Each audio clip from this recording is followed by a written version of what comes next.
বিশ্ব সংসারে যা যা কিছু তৈরি হয়েছে সেটি জড় এবং চেতনের মিলনেই তৈরি হয়েছে।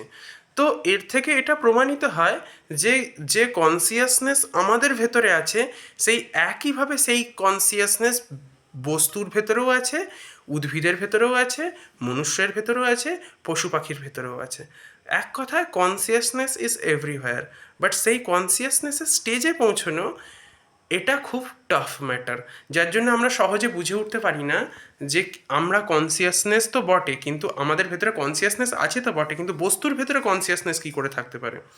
বস্তুর ভেতরে যদি কনসিয়াসনেস না থাকতো, একটা জিনিস বিবেচনা করে দেখবেন, কোনো কোনো জায়গা আছে যে জায়গাতে গিয়ে আমরা হয়তো খুব ভালো ভাবনা ভাবি বা খুব উচ্চ বিচারগুলো রাখি।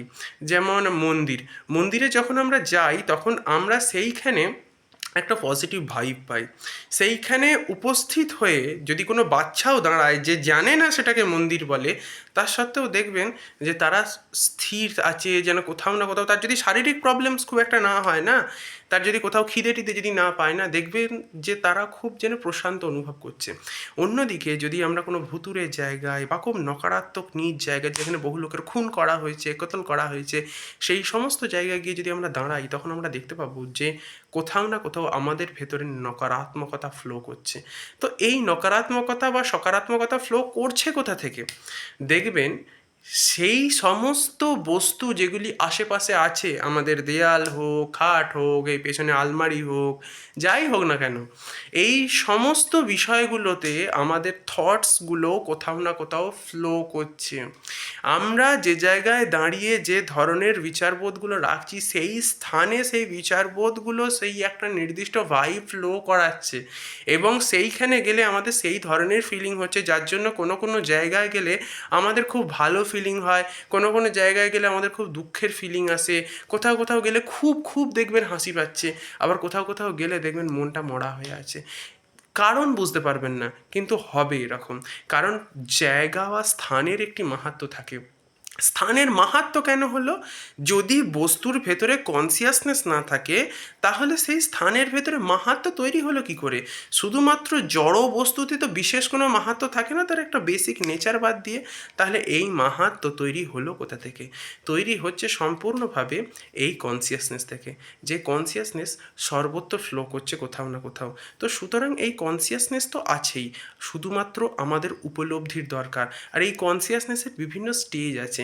যেমন আমরাও কিন্তু এই বস্তুর মতোই যখন ঘুমোই একদম আনকনসিয়াস স্টেজে চলে যাই, তখন আমাদের ভেতরে আর কিছুই থাকে না। যখন আমরা অচেতন হয়ে যাই তখন কিন্তু এই বস্তুগুলির মতোই হয়ে যাই, কিন্তু আবার যখন চেতনতা আসে আবার জাগরিত হই। তো সুতরাং চেতনতা তো আছে, কোথাও কম আছে, কোথাও বেশি আছে।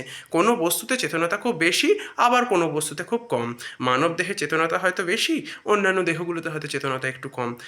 তো আমাদের এই পরম চৈতন্য, যিনি সমগ্র জগৎ সংসারকে ধারণ করে রেখে দিয়েছেন, সেই অসীম ঈশ্বরকে প্রাপ্তির জন্য আমাদের ভেতরের যে চেতন স্তর আছে সেটা চরম উচ্চে তোলবার দরকার আছে, বা সেই চেতন স্তরের যখন সম্পূর্ণ হাই লেভেলে যখন সেই চেতন স্তরটা চলে যায় আমাদের কনসিয়াসনেসের অভ্যাসের মাধ্যমে বা আমাদের মেডিটেশন অভ্যাসের মাধ্যমে, তখন সেই চেতন স্তর জাগরিত হয়ে যায়। ফলে আমরা তখন শুধুমাত্র একটি বডিতে থাকি না, আমরা সমগ্র বিশ্বজগতের সঙ্গে ওতপ্রোতভাবে সংযুক্ত হয়ে যাই, এবং আমরা একই স্থানে অবস্থিত থেকে এই পুরো বিশ্বজগতের সমস্ত বিষয়বস্তুর সঙ্গে সম্পূর্ণভাবে জড়িত থেকে যাই।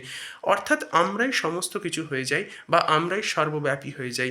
এই বিষয়টিকেই বেদান্তে বলছে আহম ব্রহ্মাস্মি, কোথাও বলছে তত্ত্বমসি, অর্থাৎ আমি সেই তত্ত্ব, আমি সেই ব্রহ্ম। এর অর্থটা এই নয় যে সে নিজে অহংবোধের সঙ্গে যুক্ত হচ্ছে, এর মানে এই যে সে তার পুরনো অহংবোধকে ছাড়ছে এবং নিজের আসল আইডেন্টিটিকে সম্পূর্ণভাবে ভেরিফাই করছে। তো সুতরাং এটাই হচ্ছে বেদান্ত ফিলোসফির সবথেকে মূল মন্ত্র, এবং এই মন্ত্র উচ্চারণ করতে করতে বা কোথাও না কোথাও এই মন্ত্রের সঙ্গে সংযুক্ত হতে হতে বা একটু একটু করে নিজেকে বিশ্লেষণ করতে করতে আমরা সেই পরম পদকে প্রাপ্ত হই, বা সেই পরম শান্তিকে অনুভব করি, যেটি কনসিয়াস স্তরের সবথেকে শীর্ষে অবস্থান করছে বা চেতন স্তরের সবথেকে শীর্ষে অবস্থান করছে, যেটাকে ডিভাইন কনসিয়াস স্টেট অথবা সুপার কনসিয়াস স্টেট বলা হয়ে থাকে। আজকের মতো এইটুকুই। যদি ভিডিওটি ভালো লেগে থাকে তাহলে অবশ্যই নিজেদের বন্ধু বান্ধব আত্মীয় স্বজন সকলকে শেয়ার করবেন যারা যোগের প্রতি আকর্ষণ রাখে। ধন্যবাদ।